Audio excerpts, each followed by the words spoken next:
সন্ধেবেলা বন্ধুরা একটু রেডি হয়েছি, যাব এক নিমন্ত্রণ বাড়ি।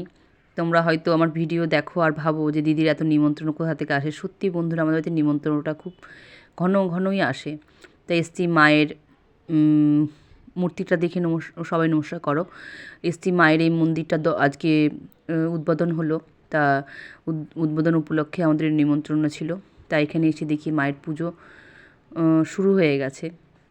এক দাদু পুজো করছেন, আর মায়ের মন্দিরের পাশে একটা বড় শিবলিঙ্গ। শিবলিঙ্গটায় অনেকেই শ্রাবণ মাসে জল মানে ঢালতে আসে অনেকেই। তাই এক পাশে দেখি প্রসাদের ব্যবস্থা হয়ে গেছে, মানুষজন বসে প্রসাদ খাচ্ছে। তা ওদের মতো আমরাও এসে প্রসাদ খেতে বসে পড়েছি। খিচুড়ি, আলুর দম, চাটনি, পাঁপড়, পায়েস। মানে মায়ের প্রসাদ মানে অমৃত, সেটা জানোই। আর অনেকেই প্রসাদ মানে দুপুর থেকে যেহেতু খাচ্ছে, প্রসাদ প্রায় শেষের দিকে, আমরা একটু রাত করেই গেছিলাম। তাই দেখো অনেক বিভিন্ন রকম যে আইটেমগুলো হয়েছিল সেগুলো সবই বালতির মধ্যে রাখা আছে। তা আমরা সকলেই প্রসাদ খেয়ে বাড়ি আসবো।